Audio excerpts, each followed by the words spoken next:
Hello दोस्तों, कैसे हैं आप लोग। तो आज के इस वीडियो में बात करने वाले हैं सेंट्रीफ्यूगल कंप्रेसर में क्या कुछ टर्बो सेटिंग हो सकता है, उस टर्बो सेटिंग में आपको क्या कुछ सिम्टम्स देखने को मिल सकता है। तो आइए देख लेते हैं और इस टर्बो सेटिंग का क्या कुछ सोल्यूशन हो सकता है, इस वीडियो के माध्यम से आप जानने वाले। अगर आप चैनल पर पहली बार आए हैं तो चैनल को सब्सक्राइब जरूर कीजिएगा। तो आइए देख लेते हैं। दोस्तों, सेंट्रीफ्यूगल कंप्रेसर का यूज आपको बहुत सारे इंडस्ट्रियल अप्लायंसेज में किया जाता है, जिसमें आपको refrigeration and air condition system, gas turbine हो गया, पेट्रोकेमिकल इत्यादि में आपको सेंट्रीफ्यूगल कंप्रेसर का इस्तेमाल किया जाता है। और पेट्रोकेमिकल प्रोसेसिंग इत्यादि में आपको सेंट्रीफ्यूगल कंप्रेसर का इस्तेमाल किया जाता है। तो दोस्तों आइए अब जानते हैं सेंट्रीफ्यूगल कंप्रेसर में क्या कुछ प्रॉब्लम देखने को मिल सकती है और इसका क्या कुछ सोल्यूशन हो सकता है इसके बारे में। तो आइए देख लेते हैं। तो सबसे पहला प्रॉब्लम आ सकता है आपको रिड्यूस परफॉर्मेंस। अगर सेंट्रीफ्यूगल कंप्रेसर में परफॉर्मेंस रिड्यूस हो गया तो उसका क्या कुछ सिम्टम्स पहले देखने को मिलता है, पहले इसे जान लेते हैं। सबसे पहला सिम्टम देखने को मिलेगा लोअर फ्लो रेट और लोअर प्रेशर देखने को मिलेगा। दूसरा सिम्टम्स देखने को मिल सकता है आपको एफिशिएंसी जो होता है वो रिड्यूस हो जाता है। तीसरा सिम्टम्स जो इसमें आपको देखने को मिलेगा इंक्रीज पावर कंजप्शन, जो पावर कंजप्शन होता है वो इंक्रीज हो जाता है। तो आइए अब देख लेते हैं इसका क्या कुछ पॉसिबल कॉज एंड सोल्यूशन हो सकता है इसके बारे में। तो सबसे पहला हो सकता है एयर फ्लो रिट्रैक्शन।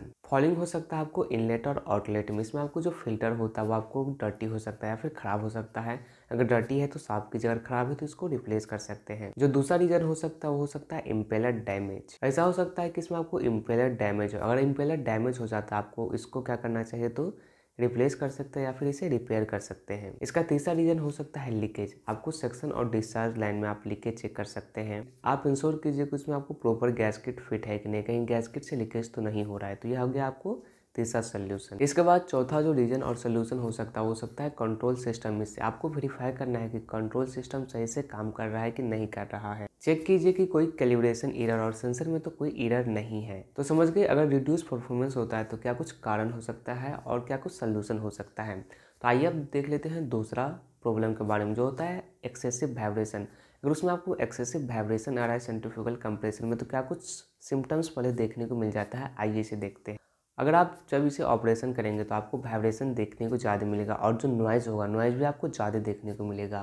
दूसरा रीजन हो सकता है, दूसरा सिम्टम्स जो देखने को मिलेगा आपको एक्सेसिव वेयर देखने को मिलेगा। किस पे, तो बेरिंग पर। तो आइए इसका क्या कुछ पॉसिबल कॉज और क्या कुछ सोल्यूशन हो सकता है इसे देखते हैं। जो पहला हो सकता है वो हो सकता है अनबैलेंस रोटेटिंग कंपोनेंट्स। आपको चेक करना है इम्पेलर और रोटर में कुछ अनबैलेंस तो नहीं है। अगर इनबैलेंस है तो उसे चेक कीजिए और इसे फिक्स कीजिए। आपको इंश्योर करना है प्रॉपर अलाइनमेंट तो है कंप्रेसर का और ड्रिवन मोटर का। अगर अलाइनमेंट की जरूरत है तो इसको आपको रीअलाइन करना है। ओके।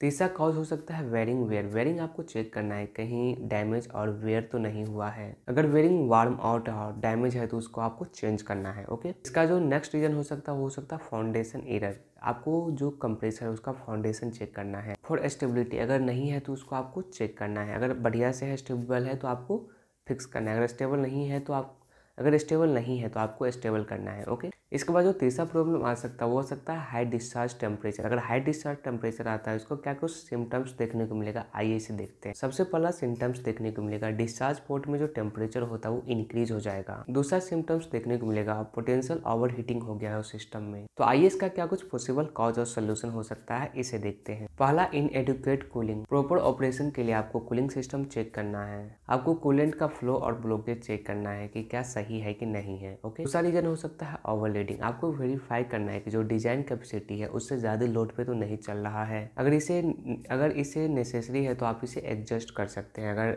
हाँ चल रहा है तो आप इसे एडजस्ट कर सकते हैं। ओके। इसका जो नेक्स्ट रीजन हो सकता है फॉल्टी थर्मोस्टेट। अगर थर्मोस्टेट खराब है तो उसे आप चेंज कीजिए और थर्मामीटर खराब है तो आप उसे चेंज कर सकते हैं। अब जो चौथा प्रॉब्लम आ सकता है वो आ सकता है नॉइज इश्यू। तो नॉइज इश्यू में आपको क्या कुछ सिम्टम्स देखने को मिलेगा, आइए इसे देखते हैं। ऑपरेटिंग के समय आपको अनयूजुअल नॉइज देखने को मिला। जो नॉइज होगा वो क्या हो, तो लाउड होगा।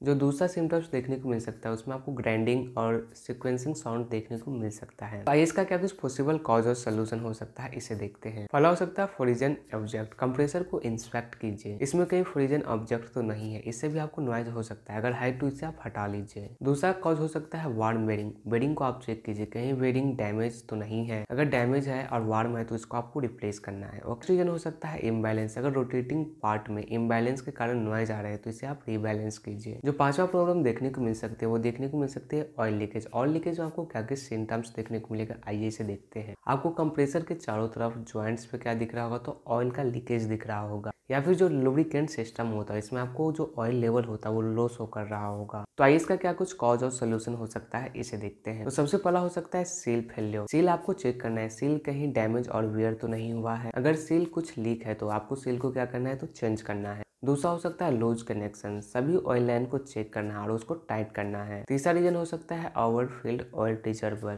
आपको इंश्योर करना है जो ऑयल रिजर्वर होता है वो ओवरफिल्ड तो नहीं है, यानी कि इसमें ओवर ज़्यादा तेल तो नहीं है। अगर ज़्यादा तेल है तो अगर ज़रूरत है तो ऑयल लेवल को आपको एडजस्ट करना है। ओके, इसके बाद जो नेक्स्ट प्रॉब्लम आ सकता है वो आ सकता है इंक्रीज पावर कंजप्शन। जो पावर कंजप्शन होता है वो इंक्रीज हो जाता है।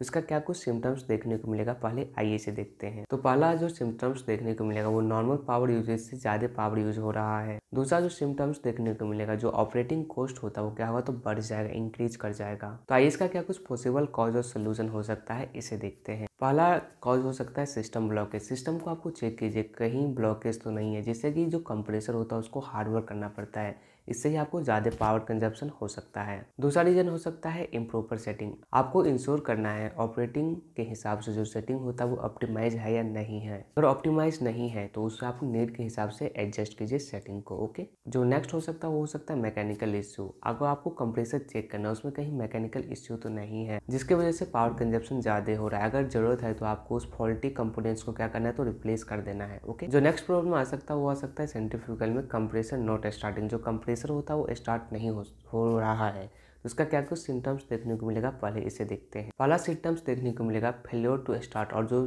सर्किट ब्रेकर है वो लगातार ट्रिप हो रहा है। तो आइए आप इसका देख लेते हैं क्या कुछ पॉसिबल कॉज हो सकता है और क्या कुछ सोल्यूशन हो सकता है। आइए इसे देखते हैं। पहला हो सकता है इलेक्ट्रिकल इश्यू, इलेक्ट्रिकल कनेक्शन और आपको पावर सप्लाई चेक करना है और इंश्योर कीजिए इलेक्ट्रिकल कंपोनेंट्स और पावर सर्किट में कोई इश्यू तो नहीं है और कंट्रोल सर्किट में कोई इश्यू तो नहीं है। दूसरा होता है कंट्रोल सिस्टम फॉल्टी। आपको कंट्रोल सिस्टम चेक करना है, उसमें कोई फॉल्टी तो नहीं है या फिर कोई सेटिंग में कुछ गड़बड़ तो नहीं हुआ है। जो नेक्स्ट हो सकता है starting mechanism problem. Starting mechanism को आपको वेरीफाई करना है, जैसे कि स्टार्टर, मोटर और रिले ठीक से काम कर रहा है कि नहीं कर रहा है। अगर कोई फॉल्टी है तो इसको रिपेयर और रिप्लेस करना है। तो दोस्तों सेंट्रीफ्यूगल कंप्रेसर में क्या कुछ टर्बो सेटिंग आ सकती है और इसका क्या कुछ कॉज और सोल्यूशन हो सकता है। यह वीडियो आपको कैसा लगा, पसंद आया तो वीडियो को लाइक जरूर कीजिएगा।